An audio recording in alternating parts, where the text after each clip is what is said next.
이사야서 62장은 하나님께서 회복을 시켜주셔서 이스라엘 백성들이 조롱을 받던 그 자리에서 벗어나 영광과 존귀를 받게 되는 그 자리로 나아올 것이다 라고 하는 것을 선포를 해주고 있습니다. 1절에 보시면 나는 시온의 의가 빛같이 예루살렘의 구원이 횃불같이 나타나도록 시온을 위하여 잠잠하지 아니하며 예루살렘을 위하여 쉬지 아니할 것인즉 이렇게 돼 있죠. 이사야서를 기록하고 있는 이사야가 쉬지 않고 기도하겠다라고 하는 말을 하고 있다라고 볼 수도 있고, 하나님께서 너네를 위해서 쉬지 않고 일하겠다라고 하는 것을 결단하는 것으로 볼 수도 있어요. 나가 이제 누군가, 이 나는 말하고 있는 이사야일 수도 있고 말을 시키고 있는 하나님일 수도 있다는 겁니다. 시온의 의가 빛같이 나온다는 거예요. 지금 이스라엘 백성들은 빛이 필요하다는 겁니다. 어둠 속에 있다는 거죠. 이스라엘 백성들이 어둠 가운데 있고 한 줌의 소망도 없이 그렇게 살아가고 있을 때 시온의 의가 빛같이 나오겠다는 거예요. 시온이라고 하는 것은 하나님이 통치하시고 다스리시는 산을 의미하는 거죠. 하나님의 그 산에서 하나님께서 그 의를 빛처럼 비춰주겠다는 거죠. 그리고 구원이 필요한 상황, 횃불이 필요한 상황, 그런 상황 가운데서 하나님께서 이 예루살렘의 구원이 횃불같이 나타나도록 시온을 위해서 잠잠하지 않겠다는 거예요. 그리고 예루살렘을 위해서 쉬지도 않겠다는 거죠. 우리 하나님께서는 우리 백성들을 위하여서 결코 오랫동안 우리의 어둠을 두고 보시지 못하시는 그런 분이라는 거죠. 이사야 역시 예루살렘을 위해서 또 시온을 위해서 잠잠하지도 않고 쉬지도 않죠. 이사야가 이스라엘 백성들이 어둠 가운데 있을 때 하나님의 빛이 임하기를 그토록 간구하고 기도했던 것처럼 하나님의 백성을 이끄는 영적 지도자들, 영적 리더들 역시 잠잠하지 않고 쉬지 않는 겁니다. 시온을 위하여서 하나님의 영광이 드러난 그날까지, 예루살렘을 위해서 하나님의 평화가 임하는 그날까지 쉬지 않고 그 백성들을 위해서 기도하는 거예요. 그러면 잠잠하지도 않고 쉬지도 않으시는 그 하나님께서도 역시 이스라엘 백성들을 위하여서 일하시고 결코 잠잠하게 가만히 앉아있지 않으시는 그런 분이라는 겁니다. 2절, 이방 나라들이 내 공의를 묻 왕이 다 내 영광을 볼 것이요 너는 여호와의 입으로 정하실 새 이름으로 일컬음이 될 것이며, 이방 나라들이 그 전에는 이스라엘 백성들을 조롱하고 이스라엘 백성들을 보면서 저들은 하나님을 믿는다면서 왜 저 모양 저 꼴이 됐나, 이런 이름이 돼버렸단 말이죠. 그런데 하나님께서는 다시 이것을 회복시켜서 다른 이방 나라들이 이스라엘의 공의를 보게 할 것이고 또 뭇왕이 다 이스라엘의 영광을 보게 해주실 거라는 거죠. 완벽한 회복을 시켜주겠다는 거예요. 그리고 새 이름을 주겠다는 거죠. 또 3절에 보시면 너는 또 여호와의 손에 아름다운 관, 내 하나님의 손에 왕관이 될 것이라 이렇게 말씀해주고 있어요. 그 전에는 가시가 쓰여져 있고 슬픔의 관이 씌워져 있던 그것을, 제가 덮여져 있던 이것을 이제는 아름다운 관, 왕관으로 하나님께서 바꿔주시겠다는 거죠. 자, 하나님께서 이제 주시는 새 이름에 대해서 4절에서 얘기를 하고 있습니다. 다시는 너를 버림받은 자라 부르지 아니하며 다시는 내 땅을 황무지라 부르지 아니하고 오직 너를 헵시바라 하며 내 땅을 뷸라라 하리니 이는 여호와께서 너를 기뻐할 것이며 내 땅이 결혼한 것처럼 될 것임이라 이렇게 말하고 있어요. 여기서 버림받은 자라고 하는 말은 아주바라고 하는 히브리어입니다.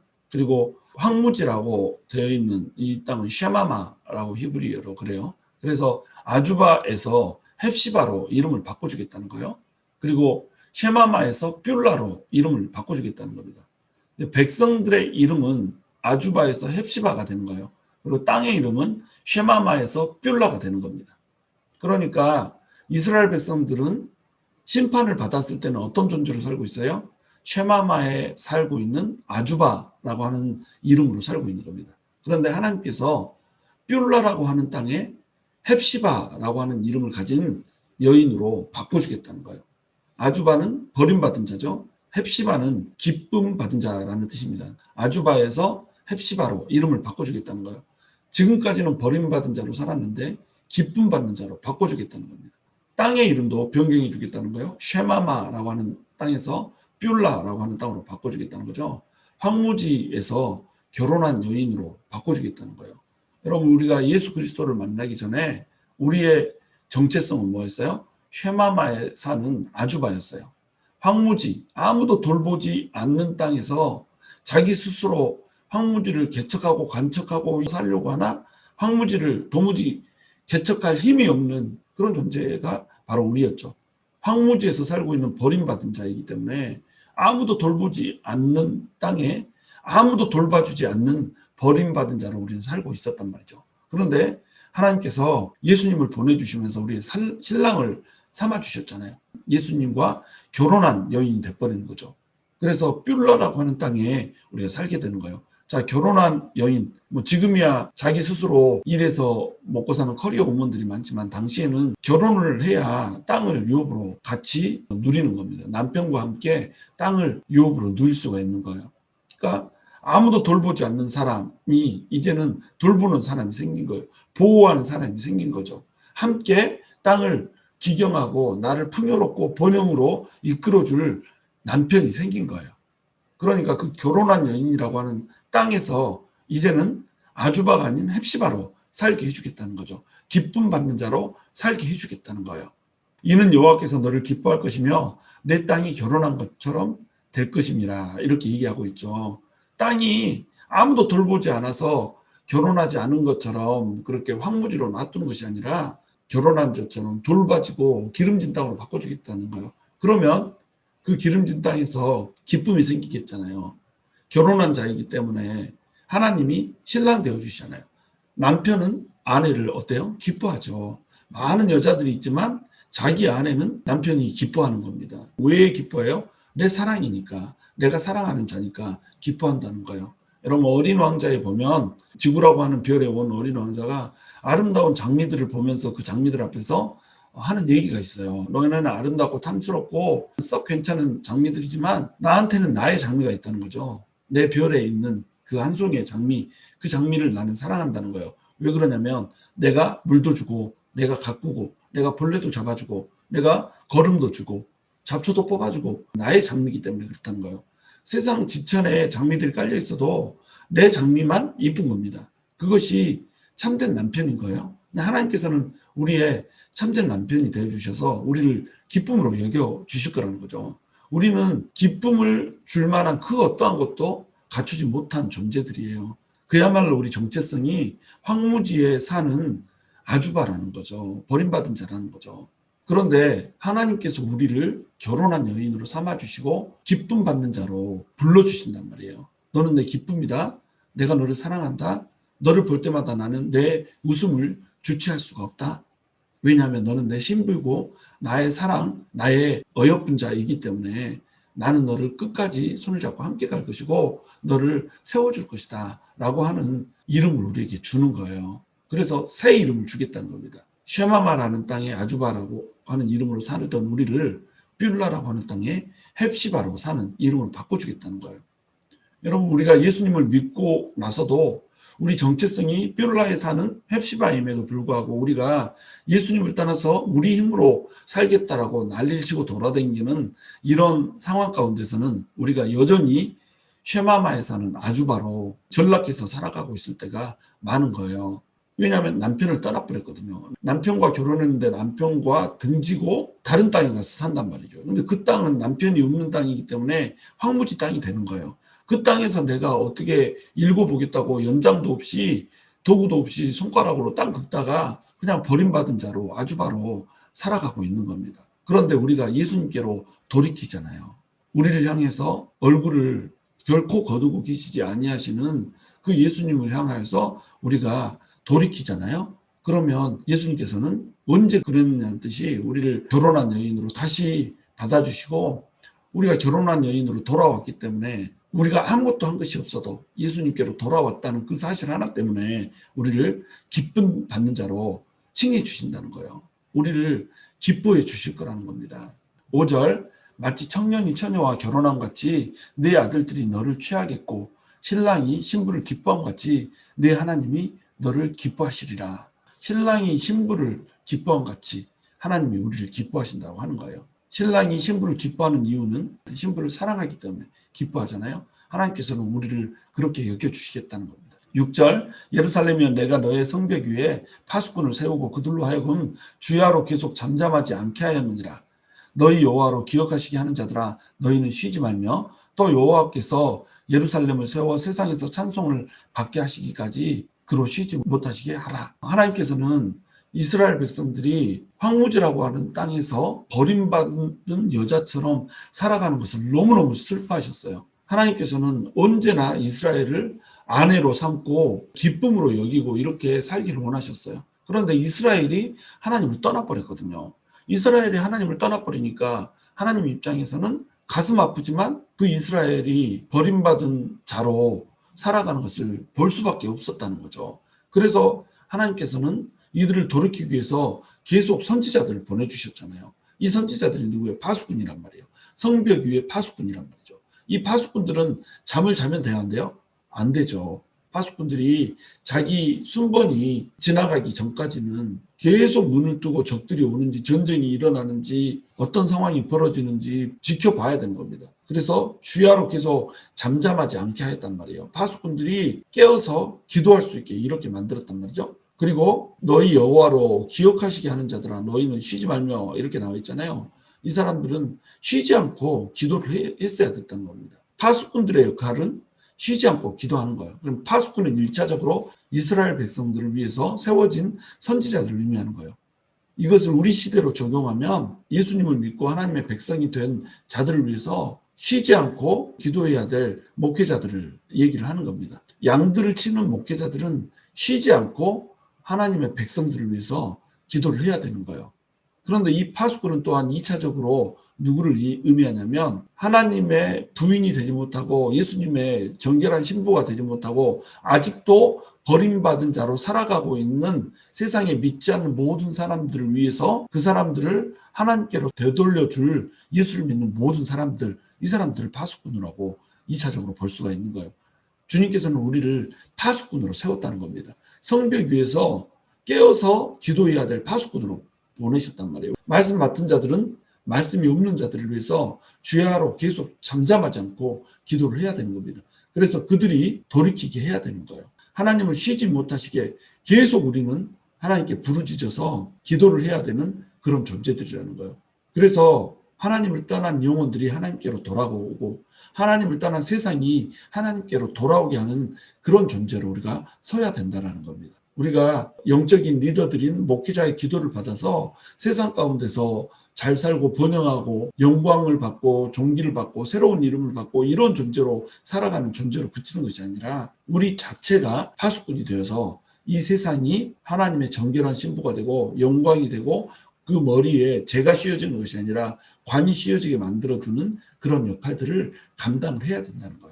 8절 여호와께서 그 오른손 그 능력의 팔로 맹세하시되 내가 다시는 내 곡식을 내 원수들에게 양식으로 주지 아니하겠고 내가 수고하여 얻은 포도주를 이방인이 마시지 못하게 할 것인즉 오직 추수한 자가 그것을 먹고 나 여호와를 찬송할 것이요 거둔 자가 그것을 나의 성소들에서 마시리라 하셨느니라 이렇게 얘기하고 있어요. 하나님을 이스라엘 백성들이 떠났을 때 하나님의 품을 떠나버렸기 때문에 하나님의 오른손 안에 들어가지 못했어요. 하나님의 능력의 팔 안에 들어가지 못했어요. 그들은 이방인들에게 짓밟혔고 이방인들의 손에 포로로 잡혀가고 말았어요. 그래서 자기들이 애써서 일해가지고 얻게 된 곡식을 원수들에게 양식으로 줘버렸어요. 수고해서 포도원을 갈고 닦아서 열매를 얻었고 그 포도 열매를 가지고 포도주를 만들었는데 그 포도주는 자기들이 마시는 게 아니라 이방인들이 마시는 거예요. 추수를 해서 애를 써가지고 추수의 기쁨을 누리면서 이렇게 했는데 그 기쁨도 잠시 그것을 내가 먹는 것이 아니라 이방인들이 먹게 됐다는 거죠. 하나님의 그 성소의 뜰에서 하나님을 기뻐하면서 하나님을 찬송하면서 이스라엘 백성들이 그 취했던 포도주를 마시고 먹고 이렇게 해야 되는데 마시고 먹고 하지 못하고 이방 땅에 가가지고 우리가 거두었던 것들을 이방 사람들이 먹는 것을 눈으로 보면서 이렇게 살아야 되는 그런 결과를 초래했단 말이죠. 그것이 이스라엘 백성들이 경험했던 바벨론 포로 생활이었단 말이에요. 하나님께서는 이스라엘 백성들이 하나님을 떠났기 때문에 이스라엘 백성들이 바벨론의 포로로 살게 하셨어요. 황무지라고 하는 땅에서 버림받은 자로 사는 일정한 시간을 두셨단 말이죠. 그런데 황무지란 땅에서 버림받은 자로 살아가는 그들이 회복하고 하나님께로 돌이키는 그 순간에 하나님께서는 그 오른손 그 능력의 팔을 드시겠다는 거예요. 그리고 그 팔로 맹세하신다는 거예요.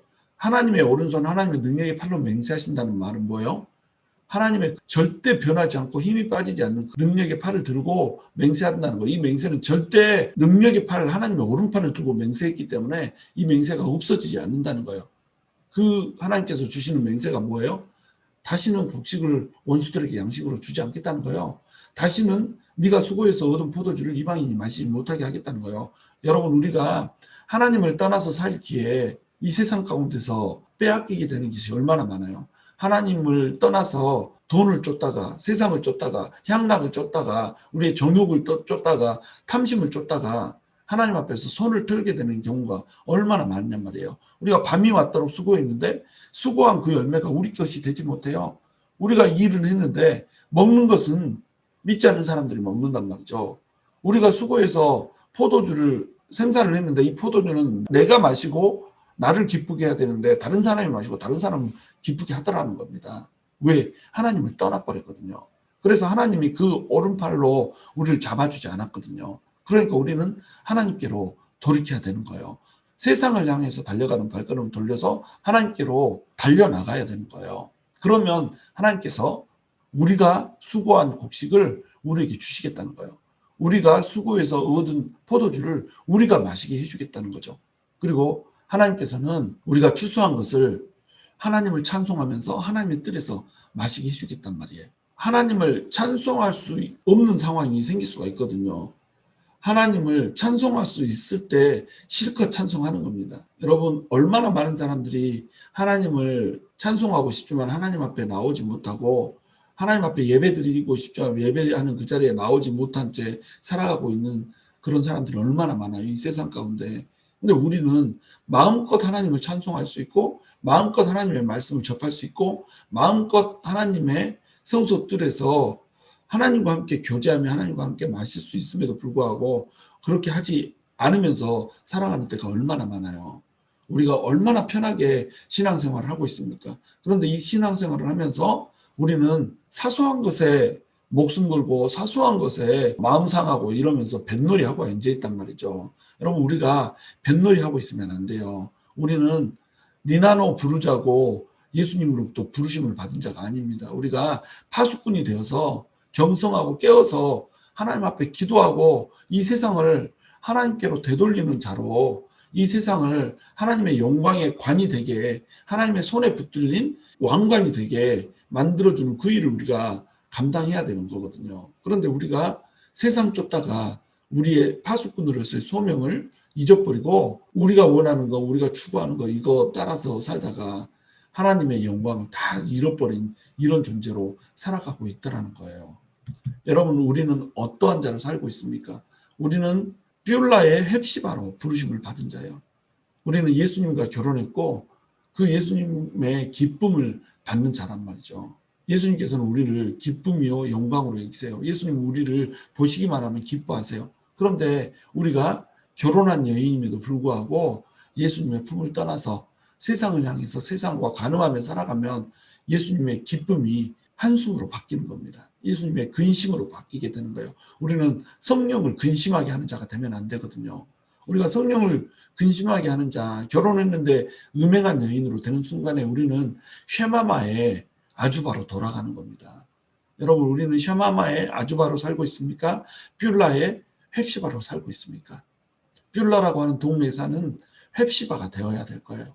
쉐마마에 살고 있는 아주바가 되는 순간에 우리에게는 황무지에 버림받은 자가 누리는 고통과 슬픔과 아픔의 잔을 마셔야 되는 거예요. 그러나 우리가 예수님의 품에서 뷰라에 사는 헵시바라고 하는 여인으로 돌아왔을 때 우리는 예수님과 결혼했기 때문에 예수님 안에서 참 기쁨과 참 행복을 누릴 수가 있는 거예요.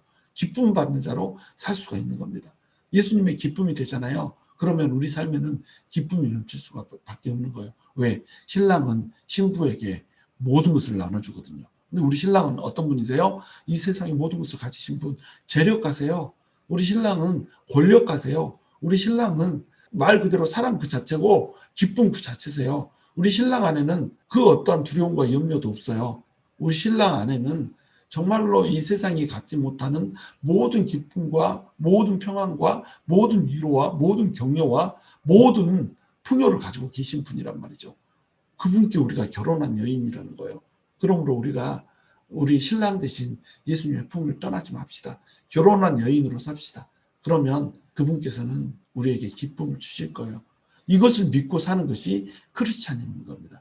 크리스찬의 정체성은 뷸라에 사는 헵시바인 거예요. 그런데 우리가 자꾸 쉐마마에 사는 아주바로 돌아가 버린다는 거죠.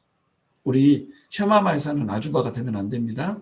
저와 여러분이 진정으로 예수님을 사랑하여서 뷸라에 사는 헵시바가 되어가지고 결혼한 여인 누리는 그 모든 기쁨을 누리게 되고 예수님의 기쁨 받는 자로서 살아가는 놀라운 은혜가 있게 되기를 주님의 이름으로 축원합니다.